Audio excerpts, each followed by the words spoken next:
Hello, welcome back to the Jet Press Podcast. My name is Justin Fried, and I'm joined as always by my man, Mike Luciano. Mike, is day 2 of the draft. Olu Fashanu is the newest member of the New York Jets. I'm rocking the Jets hat. How you doing today, buddy? What's going on? Well, I'm feeling good because a lot of Jets fans acted like the Will McDonald pick was the worst pick ever. At least they didn't take Michael Penix 8th overall. Oh, man. I didn't even, it took me a while to even register because I was so shocked. I just looked up from my phone. I'm like, oh, the Jets took Olu Fashanu. Like multiple picks went by because of the atomic bomb that went off with the Falcons. But we're in the haze. The Jets, after trading down, by the way, and picking up 2 additional picks to move down 1 spot to get a guy they were going to probably take anyway, that's a good trade in a vacuum. So as Stefan here says in chat, the Jets crushed the first round, one of the best outcomes. Oh, yeah. We'll get to our reaction to Olu Fashanu, who is the newest New York Jet, the former Penn State offensive tackle. But before all that, you can always find us on Apple Podcasts, Google Podcasts, Spotify, Overcast, wherever you get your podcasts. We're there, and we're on YouTube at the Jet Press. If you want to support the show, you can do that with likes. You can do that with subscriptions. You can do that with good reviews on Apple Podcasts. Again, not for ego reasons, for algorithm boosting reasons. But let's get into this because the Jets have a long way to go in the 2024 draft. They got a lot of picks left to make, but they got their big one out of the way. Olu Fashanu, the Penn State offensive tackle, who, I mean, how many times when we were talking about mock drafts right when the season ended, we were coming up with scenarios like if the Jets get really lucky, maybe Olu Fashanu could fall to them. Yeah. And then he did, and they got him at number 11 overall. So, Justin, I got 2 sort of like an angel and a devil on my shoulder kind of thing, and they're both telling me different things about Olu Fashanu. Okay. Which do you want to hear first, the negative or the positive? Because I want to get through. Let's go bad news first. Let's hear what the devil's saying. Okay, let's hear what the devil's saying. They took a guy who is going to be a backup his first year, and I think everybody knows that going in. And as I was telling you before the show, I know that everybody says, well, they got him because Tyron Smith gets hurt. Well, if they got him because Tyron Smith gets hurt, then why'd they sign Tyron Smith if they think not only is he going to get hurt, but he's going to miss so much time that they're going to go pick a guy at number 11 to fill in for him? That seems like a weird allocation of your resources. Or why trade for Morgan Moses? Because then now that's another avenue that's blocked off for Fashanu. I know that he's mentioned playing right tackle and moving him around a little bit, but he was a left tackle in college. Joe Douglas in his press conference did mention Fashanu as a left tackle and talked extensively about how he played at left tackle. So if that's the case, I think that'll make it harder to bring Tyron Smith back for a potential second season, because then you could just slide Fashanu in and then Tyron Smith's gone. So that's even weirder if it's just a 1-year rental and you think he's only going to play half the year. And on top of that, well, Tyron Smith gets hurt a lot. You know who else gets hurt a lot? Mike Williams. Mike Williams gets hurt all the time. And the Jets receiving core right now is Garrett Wilson, Mike Williams, who, again, health question mark, Alan Lazard, who stinks, and then a bunch of also-rans. They could have got Brock Bowers. Brock Bowers was available. I'm not like acting that a lot of Jets fans, by the way, I was really stunned by this, the reaction of this. Where same. It was a lot. I feel like most fans liked the pick, but it was a lot more polarized than I thought it would be. I'm not one of those guys who just like crying, like, oh my God, they didn't get Bowers, but I was a little surprised. It did seem very clearly like they were targeting Rome Odunze and wanted to move up for Rome Odunze. And I know that people are criticizing Joe Douglas for that. I don't get why, because like if he wants to trade up and no team wants to trade down, like he's kind of screwed there. You can't make a team trade out, especially when the Falcons did something so horrendous like drafting Michael Penix. Dude, and that's what's so the Falcons. Do you think anybody's taken Michael Penix at 9? You think anybody's trading up? I wouldn't have taken him in the first round. Right. So why? I guarantee you, and it's basically been reported, the Jets called the Falcons about moving up to 8 to get a Odunze. And they said no. So and the Falcons were like, no. They pulled a Dave. The Giants weren't trading down. The Titans weren't trading down. Chargers weren't trading down. So those are your options. Terry Fontenot pulled a Dave Gettleman, and he's like, nope, we got our guy. We want it here, even though we can recruit some extra picks, just like the Jets did when they moved down a slot to get Fashanu at 11, when they could have taken him at 10. But why do that when you could get an extra 4 and a 5 and do it? The Falcons were like, nah, we're going to take our guy. So, and the Jets those are the negatives. You essentially screwed yourself out of a potential elite skill position player. I know it's deep this year, but they don't have a second-round pick because of the Rodgers trade. So now you got to wait until the 70s to draft a guy who honestly might play more snaps than Fashanu in his rookie year if they take a receiver. So that's a little bit of a risk right there. I don't love that. I also don't love the fact, just as Fashanu as a prospect, I like genuinely. Last year at Penn State was good, but his prior season was better. Sure. And I still think he's got a ways to go as a run blocker. Like technically and athletically, he's totally what you want.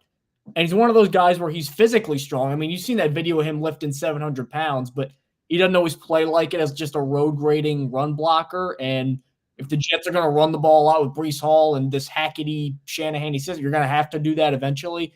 So he might have a little bit of a rude awakening to the pros if they want to just try him in that area. But let's get to the positives. Let's get to the positives, Mike. Moving on to the positives. I want to be thorough. I want to give you guys a thorough show. Moving on to the positives. If they didn't go Bowers or a skill position player like a Dunze, this was the guy I wanted. And super light on his feet, tremendous pass blocker, only 1 sack allowed in his whole college career, only 1 quarterback hit allowed, I believe, in his last year at Penn State. Like, if you wanted to get a left tackle, because Alt was fantasy land, that wasn't happening. So if you wanted to get one, this guy is by far, in my opinion, the best on the board. Like, I thought Alt was the best running away. Then I thought Fashanu was in a tier all his own. And then there was everybody else, like the Fuagas and the Fautanus. For as much as we liked him, I thought Fashanu was a lot better. Very big fan of this pick. And if the nightmare scenario happens where Tyron Smith or Morgan Moses gets hurt, now you got your guy. So I'm upset at how they allocated some of the resources because I would have preferred a receiver. But if they went into this just saying we're going to take the best offensive lineman possible, then they got it in Olu Fashanu. And I think he's going to be a really good left tackle, for the Jets going forward. I think the Jets would have preferred a wide receiver as well. And I think that was clearly their top target. They wanted a pass catcher. They tried to trade up from Malik Neighbors. They called the Giants about that. The Giants were not interested. They tried to trade up for Rome Odunze. They called the Falcons and they called the Bears. Neither team was moving. They did their best. They tried. Ultimately, if it's not in the cards, it's not in the cards. I think I said this on the show. Also, I had been saying for a while, I said, I don't believe the Brock Bowers smoke. I did not believe it. I did say I thought one of the Washington players would be a Jet, whether it was Odunze or Fautanu. They ended up going Fashanu over Fautanu, which that's cool with me. I really like Olu Fashanu. And like you said, Mike, if you're looking for an actual true left tackle prospect, Olu Fashanu is your guy. Fautanu is more of like, I was high on Fautanu for the Jets because of versatility. And I thought that, with Elijah Vera Tucker's injury concerns, as well as Tyron Smith and, Morgan Moses coming off the offseason shoulder surgery, it would have made sense to get a versatile guy like Fautanu. But if you're looking for a dude who you want to be your long-term left tackle, who the Jets seem confident that he can at least play right tackle. I know Aaron Rodgers also mentioned that they might try him out at guard. Clearly, they like his versatility there as well. But if they're looking for a guy who's going to be their long-term left tackle, it's Olu Fashanu. And the fact that they were able to move back from 10 to 11, get an extra 4 and a 5 in the process, that's gravy on top. I like Brock Bowers as a player. I don't think I was nearly as smitten with him as a lot of others, even you. I think that there are aspects to his game that concern me about how he will translate specifically to the Jets. I did not trust the offensive coaching staff to maximize him and use him in the way. Do you trust Keith Carter to maximize Olu Fashanu? In terms of playing time is what I mean more so with that. Like, if the Jets drafted Brock Bowers, I'm not confident he was going to play more than 30, 35% of snaps as a rookie, which I think Fashanu was going to end up playing about the same, if not more, with the Jets. To answer your questions about, why did they sign Tyron Smith and trade for Morgan Moses if they were just going to draft the tackle? One, I mean, the most obvious part is they didn't necessarily plan to draft Olu Fashanu. That wasn't their thinking when they signed Tyron Smith and traded for Morgan Moses. The draft was still in a month. They were like, we can't go into the draft desperately needing a left tackle. We don't want to pigeonhole ourselves in that situation. We talked for months, or I guess at least a month, about how much that the Tyron Smith signing and the Morgan Moses trade gave the Jets so much flexibility going into the draft. That's a great thing. And that's why we went into the draft not being like, all right, the Jets have to land Joe Ol. They have to land Olu Fashanu because they had that flexibility. So they signed Tyron Smith and they traded for Morgan Moses to give themselves that flexibility and be able to go best player available, to be able to explore a trade up for a guy like Rome Odunze, because if they didn't sign Tyron Smith, they would have never even considered that in the first place. So I'll say that for one. And for number two, about like, they passed on an elite skill player. One, I don't know if I'd put Brock Bowers in that in that tier. Again, I'm not nearly as high on him. If it was Odunze or Neighbors and they passed on him or one of them for Fashanu, yes, absolutely. I would not be happy about that. I think Fashanu or Odunze and Neighbors and obviously Marvin Harrison Jr. win a tier of their own with that stuff. Bowers, I don't think he would have made quite the same impact as the other guys. But two, the biggest reason is this draft is so loaded with wide receiver talent. You are going to be able to get a good player on day 2. Not to mention, sure, yeah, they pick at 72, but they have, 7 picks remaining now in the draft or something like that they can very easily, and I would expect them to move up on day 2 if a guy they like is sliding a little bit. I mean, we're going to talk about it in a little bit, but there's so many guys out there. Troy Franklin, Ladd McConkey, Roman Wilson, is John Coleman. I'm not as high on, but he's another dude. I mean, I love guys like Javon Baker, Jalen Polk, Jalen McMillan. There are endless, almost endless options for the Jets on day 2 to add a wide receiver. Offensive line, not really the same. The hit rate on day 2 wide receivers is a lot higher than the hit rate on day 2 offensive linemen. So sure, Fashanu isn't necessarily going to start day 1, but he is somebody who I expect to play a lot as a rookie. I said this on Twitter. I think he's going to play more than Will McDonald did in his rookie season, just because injuries will happen. And Tyron Smith hasn't played more than 13 games in a season since 2015. If you get that and he plays 13, 15 games, whatever, amazing, awesome. You have a Hall of Fame left tackle. I don't think anybody's going to be complaining, just because especially you now have a guy in Fashanu who he could step in maybe at right tackle. Maybe he could step in at left guard. And obviously he's the future replacement for Tyron Smith at left tackle. I know you're shaking your head there. I just don't. How many times do we talk about, look at Becton, left tackle, right tackle, moving around, and Vera Tucker moving around. Year one. I'm talking year one. I'm talking he's a backup right now, because that's what he is. He's not a starter, although who knows? Maybe he goes into camp and he does compete with Morgan Moses for the starting right tackle job. I don't know. That could happen. But yeah, for those reasons right there, I think it's a great pick. I believe I said it before the draft, and going into the draft, that my number one option was Roma Dunze, or a top end, a high end wide receiver, whether it was Malik Neighbors or whoever. And my second pick behind that was offensive line. That's what I wanted. I believe I had said that I think Fautanu is in a similar tier to Fashanu, and I still do believe that. I thought that they were both excellent prospects. But again, Fashanu is your left tackle. He if you want a left tackle, you're going to get Olu Fashanu, and I think his ceiling is super high, and he comes into the NFL. And I think it's also a great situation for Fashanu, because, like you said, he's still a bit of a work in progress. I think that his run blocking has a long way to go, but his footwork and pass protection is great. This dude did not allow a single sack on over 700 pass block snaps at Penn State. That's playing NFL defensive ends and pass rushers too. Playing in the Big Ten, playing against some really, really steep competition. He did not allow a single sack. He's one of the best pass protectors in this class, if not the best. And I think that floor, or that ceiling, it's a big reason why the Jets drafted him, and it's a big reason why I think it's a good pick. And obviously, there's been so many comparisons out there to DeBrickashaw Ferguson.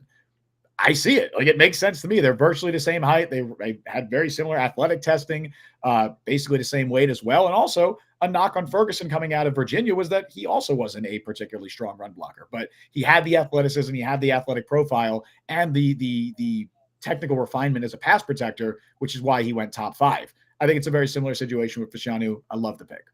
Well, the difference with DeBrickashaw is they played him right away. And Fashanu, they're not going to play him right away. Is that a bad thing for Fashanu to sit and learn behind Tyron Smith and Morgan Moses? I will say this, though, because you did just bring up, through no fault of your own, one of my most hated tropes when talking about football, which is the idea of the veteran mentor, which is... But I agree. I mean, he can learn through osmosis, but it's not like Tyron's going to tell a guy how to take his job. If they said, Justin, go and mentor this guy, this Jets writer, and then eventually he will succeed you in the Jet price, you'd be like, go pound sand. I'm not doing that. I think it's pretty clear that he's gonna learn, whether it's through osmosis or whatever, he's gonna pick up a lot of things from Tyron Smith. He also said, for what it's worth, Olu Fashanu said after he was drafted that Tyron Smith was the first tackle he ever genuinely watched play. That was a cool moment too. Right. So he's looked up to Tyron Smith for a while. This has got to be a surreal moment for Fashanu. I think it's a perfect situation for him to learn and develop. I do think he could absolutely start day 1 on a lot of teams, but I don't think it's a bad situation at all for him to learn and kind of, get his way into the situation. Brian said, Justin hates competition. Confirmed. No, bring on the competition. Let Fashanu compete with Morgan Moses for right tackle. I'm dead serious. I like Morgan Moses a lot. I would love it if Fashanu was competing for a starting job in camp. Absolutely. Bring on all the competition. I want to get to another comment too. Matthew Wilder in chat. Look at our O-line the past few years. Every year, multiple O-line injuries. We need a first-round O-lineman. Like, it's one thing to have a contingency plan and a backup and to have depth. That's good. Every team has depth. Every good team, at least. I feel like the problem, though, with a lot of the Jets messaging with the whole Tyron thing is maybe I'm just a big fan of Tyron Smith, and I don't like going into the year assuming that, injuries. I mean, they do happen, but I don't like planning for it. And that's the problem I have, where it seems like the Jets are operating as, well, we're only going to get 10, 11 games of Tyron Smith, which I don't like. Well, maybe we'll only get 10, 11 games of our left tackle and then 6 of our backup. I just don't know if I like that messaging necessarily, because it seems like that's the plan. I call it being proactive. I think you absolutely need to, like, we both agree going to draft, you need to address your offensive line depth. I'd rather have Olu Fashanu as your top backup tackle than Donovan Smith or, God forbid, Carter Warren, right? Like, I'd much rather have a guy like Olu Fashanu, who is not only, I think, a better player than both of those players at this stage, but is somebody that you're hopefully going to lean on as a future starter as well. Stephen Farrell also says the faces of JD and Sal in the press conference were interesting. I mean, they were hyped up when they were talking to him. I mean, they clearly wanted a Dunze. They wanted a Dunze, clearly. Right, and that's fine, but they did their best. They tried. Like, I cannot fault the Jets at all for not getting Roma Dunze, because they called up to like 3 different teams trying to trade. They also probably wanted Marvin Harrison Jr. and then couldn't get him. Sure, and they wanted Malik Neighbors as well. They called up with the Giants and tried to trade up to 6. Giants didn't want to move down. Ultimately, if there's nothing, if teams aren't willing to trade down, and it takes 2 to tango. Like, the Jets couldn't trade up. The options were offensive line, Brock Bowers. Obviously, they could have traded down further, but I'm sure that they received other calls as well, and other trade offers. But I'm very happy with the Jets basically getting, I would call it, free draft picks. Like, they got free draft picks from the Vikings, because sure, they might have had other offers, but they moved down 1 spot, got the exact guy that they probably would have drafted at, but definitely the guy they would have drafted at 10, and picked up a 4 and a 5 in the process. Matthew Wilder, we need to protect Aaron. That's a must. That's why you signed Tyron Smith. And that's why you trade for Morgan Moses. Are you playing devil's advocate? I thought you liked this pick. Here's how I would grade it. If they did not sign Tyron Smith or Morgan Moses, this would be an A pick, legitimately. Because with Fashanu, I loved him as a prospect. I just pulled my big board up. I had him as the number 12 player, and they got him at number 11. Extremely, like you couldn't get a better tackle if you tried at this point in the draft. I'd be thrilled, because then you could just plug him in right away, and that's our guy. It knocks it down to like a B+ for me. And I'm happy with a B+ pick, because Will McDonald was like a B- C that I had to twist myself in knots to. Nah, Will McDonald was lower than that for me. I like McDonald just coming out so much as a prospect that I just liked him as a prospect. It was hard for me to really hate the pick. But I mean, if they did, my number 1 pick was wide receiver. I didn't think that was going to happen. Turns out that's how the board shook out. Didn't happen. My number 2 pick was Bowers, because I just thought, not picking a tight end, but Bowers specifically, because I think he was such a unique weapon versatility-wise in terms of you could put him in the slot, good receiver. I don't need to relitigate Brock Bowers. He's now with the Las Vegas Raiders. My 3rd option was a tackle, because I just thought that Fashanu was a tremendous pass blocker, and that's what we needed. We're good pass blockers. The Jets' run blocking was actually okay last year. Like, it wasn't great, but it wasn't horrible. Like, the pass protection is what was really hurt. Now, again, Zach Wilson probably made it a little worse, because Aaron Rodgers would get the ball out a little bit quicker. And I am concerned about, let's just say Mike Williams gets hurt, and then now you have Alan Lazard potentially playing over a rookie. They did play Randall Cobb over a bunch of guys. I'm willing to bet on Aaron Rodgers and some of these coaching staffs playing the veterans over the young guys. So because of that, I'm concerned about the Williams injury. They're like, why is nobody mentioning that Mike Williams gets hurt a lot? No, that's fair. I think, look, 2 things on that. One, again, as I said before, it comes down to, you are much more likely to find a day 1 contributor and a potential long-term option at wide receiver on day 2 than you are offensive tackle. So I get that entirely. It's day 2, it's 72. If they did this and they had a 2nd round pick, perfect wide, then they could get a wide receiver there perfectly. 72 is a bit of a risk to ask for a guy to be wide receiver 3, right? But you don't think they trade up with 3 4th-round picks and a 5th? I mean, they could, but they wanted to trade up now and they didn't find any takers. Trading up on day 2 is very different than trading up in the top 10. That's a very different situation. Look, we can revisit this, obviously, after day 2 and see what happens. Because if the Jets stay put at 72 and draft like a defensive lineman, I'm not going to be happy. And I will be equally as upset about not addressing wide receiver. Believe me, I'm just looking at it right now and saying, going into day 2, there are a lot of ways that they can still address wide receiver and make me very happy. If they draft a guy like a Roman Wilson and they come away with Olu Fashanu and Roman Wilson, that'd be awesome. Much rather have that than going Brock Bowers and whoever, whatever tackle. Dominic Pooney or Patrick Hall. Mattia. Right. The BYU tackle. Yeah, whoever. Like, I can't pronounce I believe that's how you say it. Or like if they went like Chris Haynes, like a guard or something like that. Like, much rather have that. So we'll see. I'll ask you this, right? So if immediately after the draft they go, you know what? Let's just bring in Tyler Boyd and he's our 3. Or here's what I would love Tyler Boyd, but a realistic option that very well could happen. You draft a guy on day 2, and then you call up Corey Davis and say, hey man, what's your market like? We still would love to have you in New York if you want to come on by. I think is he officially trying to play, or is he just thinking about it? No, it sounds like he's back. He's exploring his options. So, obviously, I know part of it's going to come down to him. I know that he wants to, or at least what's been reported is that he would prefer to stay closer to home in Nashville. So that's obviously part of this as well. But if his market's not there and he wants to play, I know he's loved in the Jets building. They love him at Florham Park. Why not call him up and see if he wants to come back? I don't think Odell Beckham is gonna happen. It sounds like the Dolphins are more likely for that. But yeah, Tyler Boyd, Corey Davis, you get one of those guys and you draft a guy on day 2. I am very happy and content with that wide receiver room and the skill group as a whole. But I'll ask you this, Mike, because you said that if they didn't sign Tyron Smith, this would be like an aid for you, right? Let's look at the situation in totality, though. Would you be happy if the Jets just traded for Morgan Moses and went into the draft with Carter Warren as their starting left tackle? I don't think that would have been a smart decision.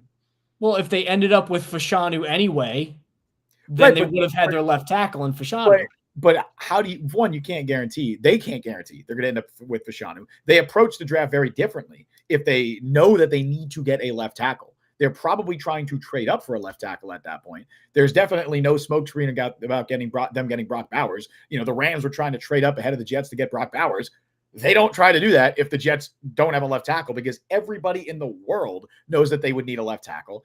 I don't think it's smart to go into any draft pigeonholing yourself into having to draft a specific position, especially when you're not picking like top 3 or 5. Because if you're picking in the top 3, 5, you can get away with it. There's fewer variables. There's fewer teams in front of you. If you're picking 10 and you are pigeonholing yourself into having to pick a specific position, I don't think it's a wise strategy. So I have no issue with them signing Tyron Smith and then being like, all right, well, let's still draft the tackle here, because we're not pigeonholed into drafting a wide receiver, because we could still address that on day 2. And, we already signed Mike Williams, so we don't desperately need a wide receiver, even though you'd like one. I think they played this well. I think this was the right way to attack the situation. Well, I think I'm not like in the A range because I like Fashanu so much in the sense that like I want to see him play and I want to see him be the left tackle of the Jets. And now I need to know we either have to kick Tyron Smith out earlier than I would have liked, or maybe the Morgan Moses trade gets a little bit more redundant and then we have to move him around. Like something not wonky, but you can't just like slide him in and he's our franchise left tackle, which I think he will be. And I want to see him be the franchise left tackle, but it's expediting one of the departures of either Tyron Smith or Morgan Moses, which I like both of those guys, especially Tyron. And I just don't like the idea of like, well, Tyron's only going to play half the year anyway. I just still don't like that whole idea. Like he might get hurt, but it is a much needed contingency plan. Let's get to a couple of comments here, because I appreciate you guys being active in chat. Here's another one from Matthew Wilder. I want to thanks for taking time out of your work day. If your boss comes over, it's not our fault. We know this is not the normal time that we stream, but we wanted to talk about the Jets draft, and we didn't want to wait until next Wednesday to do it. So Matthew Wilder in chat again said, why aren't we talking about our homegrown tight end from Lindenhurst, Jeremy Ruckert? Yeah, I think that one of the biggest winners of this entire draft is going to be Tyler Conklin and Jeremy Ruckert, because if the Jets brought in Brock Bowers, I don't know specifically for Jeremy Ruckert. I don't know what that would have meant for his role. So definitely one of the biggest winners is Jeremy Ruckert. Brian in chat said, I need a Michael Gallup or OBJ more than I need a Corey Davis right now. I think I'd take Corey Davis over Michael Gallup, but that's also me thinking of what Corey Davis was when we last saw him. He now took a year off. I don't know what he's going to be like in 2024. Gallup's pretty washed. He's pretty washed. Look, I think I actually would prefer Beckham over both of them. It just sounds like he's going to the Dolphins if the rumors are to be believed. But if he's not going to Miami and Aaron Rodgers really wants him. I would take Beckham as like wide receiver 3, 4. Like, I think that's fine. If you draft a wide receiver on day 2, sign Odell Beckham. And so your wide receiver room is Garrett Wilson, Mike Williams, Odell Beckham, rookie, Allen Lazard. Hell yeah. Sign me up for that. Fine, yeah. That's a great wide receiver room. And then Justin in chat said, great name, by the way. If we come away with a wide receiver today, I think taking offensive line will feel better for people. Not the sexy pick, but we'll be happy with it when we need depth. I think the narrative will shift a lot if the Jets come away with a good wide receiver today. I just don't like the word depth being thrown around for a number 11 overall pick. Like, I want him to be more than depth as soon as possible. And he will be. And he would. Again, I'm telling you, Mike, I will make a prediction right now. I'll put money on it. How many snaps did Will McDonald play last year? How many snaps? Probably a couple hundred. It was like 200 and something. How many snaps he played? He played not even 184.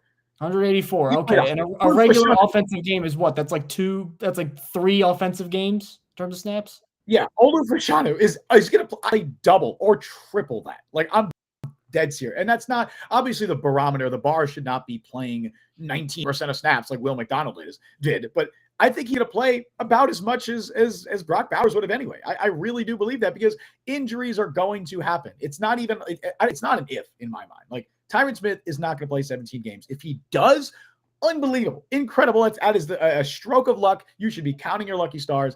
It's not going to happen. Morgan Moses is coming off off-season shoulder surgery. Elijah Vera Tucker has missed significant time in each of the last 2 seasons due to injury. It's not even depth at this point. It's like you are getting a guy who's going to play. That's how I look at it, at least.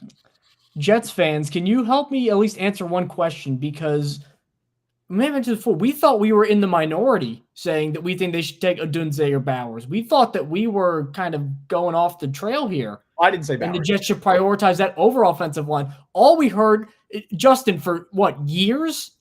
Literally years, incessantly, offensive line. Then they get one, probably the best available offensive lineman, and it's, why do you take Bowers? It's like, what do you want here? Like, didn't you want this?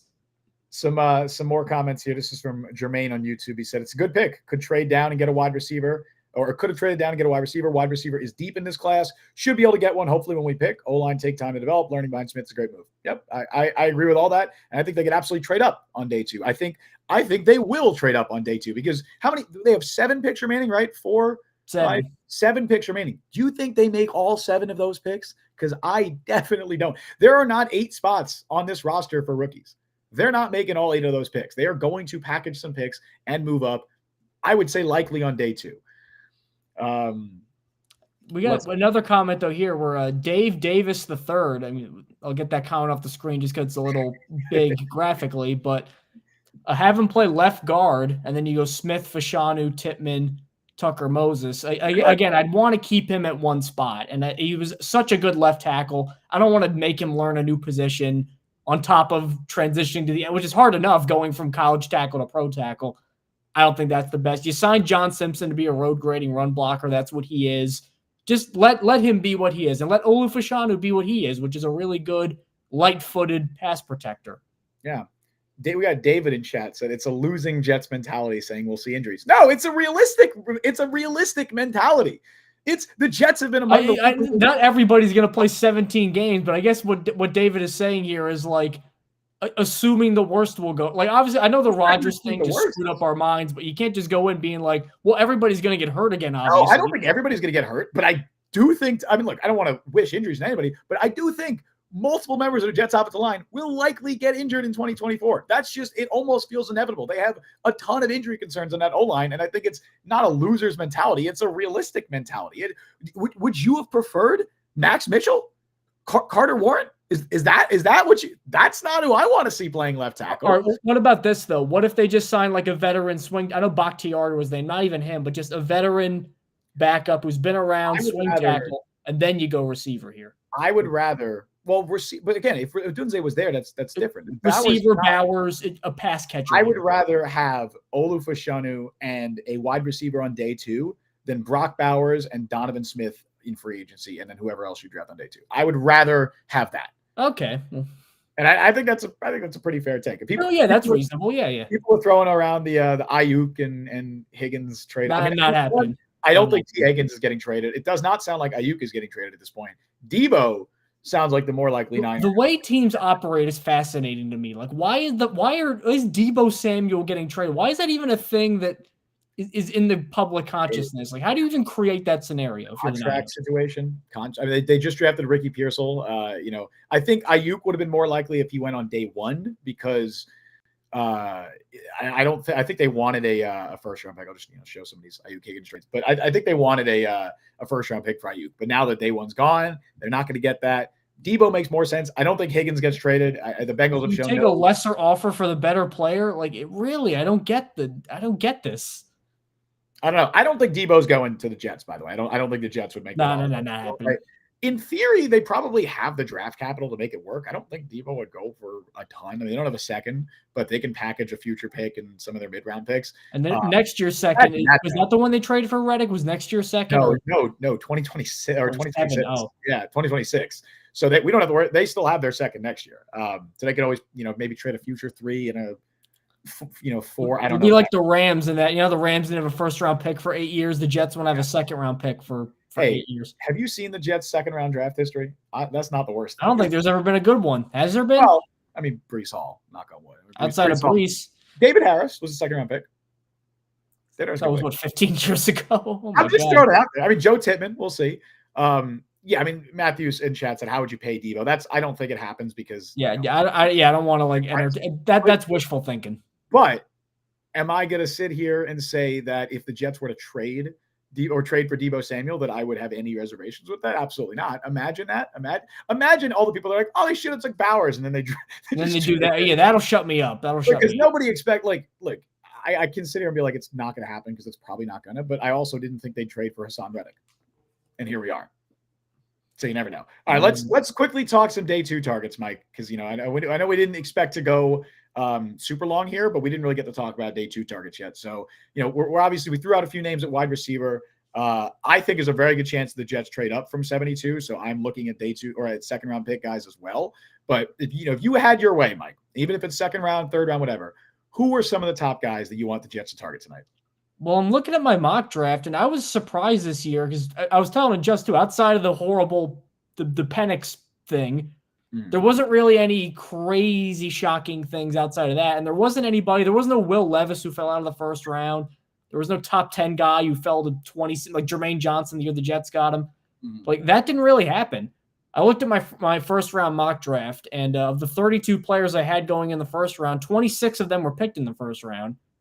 And 3 of them who were not were Darius Robinson, Graham Barton, and Jordan Morgan, who were all like inside the top 40. So they just barely missed it. Yeah. And then the only ones outside of that were Ricky Pearsall, who I liked, Xavier Legette, who I liked, and they were in like the mid 40s, and then Penix. So this is a year that there isn't really a ton of guys who were top 15 talents where it's like you got to snag them in the second round, like Brian Branch with the Lions last year. If there is a guy like that, I'd say maybe it'd be Adonai Mitchell from Texas. Apparently there's some concerns. Apparently he's a little ornery and a little hard to get along with. There are character concerns and injury concerns with him. That's why it sounds like he's falling. I mean, character concerns are vague because, again, that could be, he doesn't work hard or he's angry or he's a dick or it's very vague. But something's up with him. Sure. That's not, I don't know. That's not my opinion. It's just what's been reported out there. But if he falls to the Jets range because of that, I feel like if he's in there, if the Jets trade up to like the late second round and he's there, I feel like you'll run that up. Maybe I saw some stuff saying he's off a lot of teams' boards, like completely, just entirely off their boards. Gee, what did he do in the interview room? What did he beat? Did he beat the guys up? Like what happened? I have no idea. I don't know. Was it a Ja'Kai Polite situation where he like tried to fight the guys? Maybe. I mean, it could. If Mitchell falls to like the fourth round, I'd be surprised there. If he falls to the third round, I won't be stunned because of like all the stuff that's out there right now. There's a lot of shit saying that. But he also, I mean, it only takes one team. Like he could be the first pick tonight. I have no idea. Like the Bills need a receiver. But yeah, there's outside of that though, if I had to look at receivers, I would say I would definitely say Roman Wilson is one of my guys. Legette is gone. Maybe Troy Franklin. Apparently he's fallen a little bit. I wouldn't be surprised if Troy Franklin falls to like the late second round. They snag him. Your guy McConkey is still there. Yep. I'm going to call it now. I think Troy Franklin is going to the Bills. I think Franklin's the first pick tonight. I've seen a lot of rumors connecting them. Yeah, I think Franklin's the first pick tonight. But if he's still there, if he starts falling, look, I don't like Troy Franklin as much as some of the other. Like I like McConkey better. I like Roman Wilson better, but he probably is my third favorite receiver still left. Just very, very fun vertical threat. He's a skinny dude, and that worries me. Some of the and he's fast, but not like Xavier Worthy outlier fast. Right. But he's still a really good player. Like there's so many good. Side note: how the hell did the league let the Chiefs get Xavier Worthy? I know. Look, people keep saying that, but like, is he going to move the needle that much? Like maybe I'm a little lower on Xavier Worthy than others. Like he's really fast, and I don't think he's a John Ross situation, but I didn't like him as much as some other receivers. Like I definitely like Adonai Mitchell more. I mean, obviously, he's skinny. Well, Tyreek was skinny too. We'll see. And they got Marquise Brown too. I mean, Patrick Mahomes dynasty fantasy owner, I'm very happy about the possibility for some like 50-yard bombs now. That makes me happy. There's Matt Nagy. Those use them for tunnel screens. So there's just so many day 2 wide receiver options still available. Like let me get the list up of guys still available. So we still got available. Ladd McConkey still out there. Love Ladd McConkey. If the Jets find a way to get Ladd McConkey, I will do cartwheels. I will be very happy. Just throw it out there. That is my top receiver still available. Maybe my favorite player still available. Keon Coleman's still there. I know you don't love him, but he's still there. Right. Coleman. I think Coleman's going to go early. I think McConkey's probably going to go early. I don't think the Jets are going to trade up to like 38, 39. I think that's probably too early. Probably looking at more like 50s that they try and trade up to. Guys. Connor Hughes also said too that they were in on Malachi Corley heavily. Yep. So a lot of Malachi Corley had visits with like half the league. I like McCorley. Again, my concern would be I don't trust Nathaniel Hackett to use him as he should be used, because he's definitely somebody who I think he needs to be in the right system to be maximized in the NFL. A team like the Dolphins makes a ton of sense for him. They didn't go wide receiver day 1. They still need a wide receiver 3, and I think he makes a ton of sense for them. Obviously, the Niners are an easy pick, but they just got Ricky Pearsall. Roman Wilson we mentioned is an awesome player. Malachi Corley, Troy Franklin, both other Washington receivers are still out there. Jalen Polk and Jalen McMillan. Devontae Walker from North Carolina would be fun. Shout out Kent State. He was a Kent State transfer. Your guy Malik Washington, if they want an Xavier Gibson upgrade or replacement.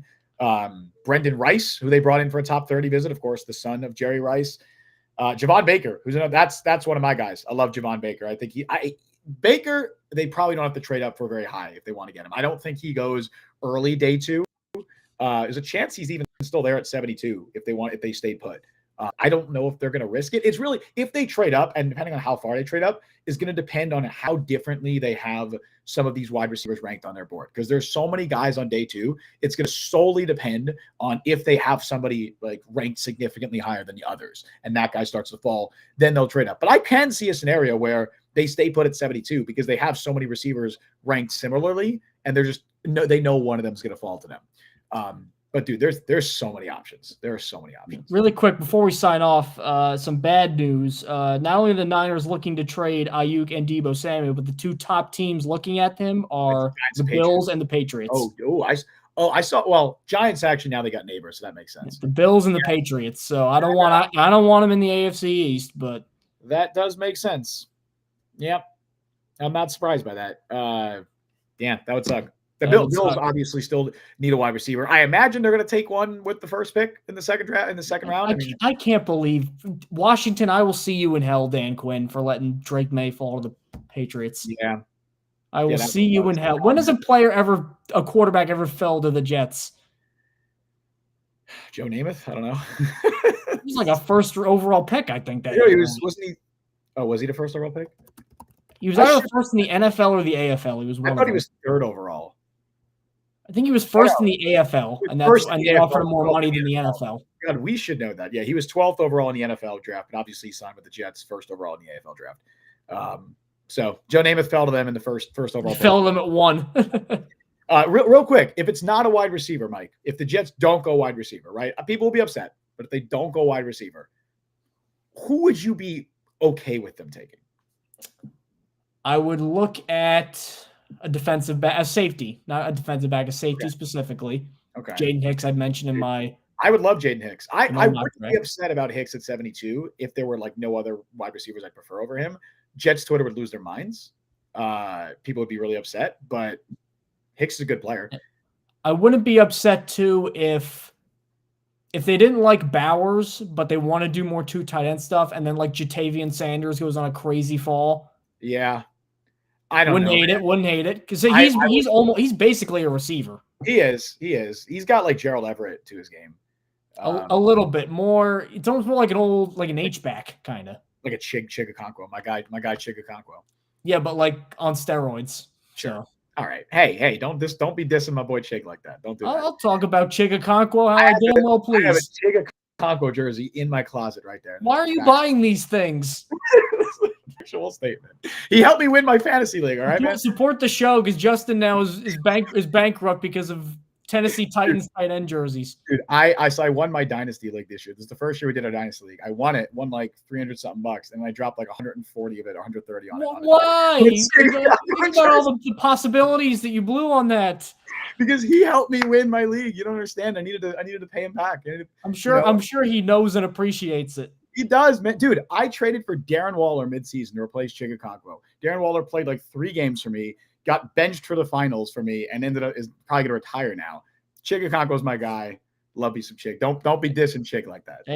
I got a jersey though of Emmanuel Sanders during one of the Peyton years for the same thing. So okay, well, look, I was also young and reckless and in high school. So not to diss my boy Chigakonkwo, but I think Emmanuel Sanders was a Pro Bowler. Like he was a good player, Not the Chig's that was like before he went crazy. That was like when he just signed and he was never that good. Oh, okay. So he was my league winner at the end. Well, man, look, it's gonna be an exciting night tonight. I'm very excited. Look, if they you'll throw out a couple more names. If they end up picking twice on day 2, picking a couple times because maybe they trade up at a certain point, like 3rd round, I could see them start to consider somebody like Michael Pratt, Tulane quarterback. I think they really like him. I think 4th round makes more sense, but with the run on quarterbacks, I'm not sure he's there at this point. They're going to draft the D lineman at some point. I hope it's not tonight. But Muhammad Kamara, I threw him out there in our final pre-draft show. Mason Smith is another defensive lineman that they brought in as a top 30 guy. Marshawn Nealand. I mean, if there's some John Franklin Myers trade rumors floating around right now, if they were to trade JFM and they wanted a replacement, Marshawn Nealand makes some sense. But yeah, I don't want to see them go D-line tonight. I definitely would not be pleased with that. Well, you can tune in on day 2 of the draft on all the major networks, ESPN, ABC, and NFL Network. You can see the Jets pick at number 72 overall. Probably be at maybe 9 o'clock-ish they'll be picking soon. Maybe. Well, unless they move up. Why you plug in the ESPN? Why you plug in the other networks? That's weird. Well, that's how you got to watch it. I guess. Unless you want some sort of illegal streaming thing that some Russian website. We'll be illegally streaming here on the Jet Press YouTube. No, I'm kidding. We're not going to do that. Obviously, that would be we don't have the bandwidth for that, but I'll take it down. Feel free to sign us off, Justin. Anyway, man, good first day. Happy with Olu Fashanu. If you're not happy with it, you should be. I hope Brock Bowers has a successful career, but I hope you either should be neutral or happy. If you're upset at it, that's the problem. You see that Joe and Clark guy or whatever, that guy on Twitter? Have you seen that dude? No. Okay. Don't look at his timeline after we get off the air. Don't even put that seed in my brain to make me look at that. It is a WFAN caller times like a million. But anyway, just talk to my dad if I want that experience. There you go. Shout out, Mr. Luciano. But until then, thank you all for joining us on the show today. You can follow Mike on Twitter @ByMikeLuciano. Follow me on Twitter @Justin T. Freed.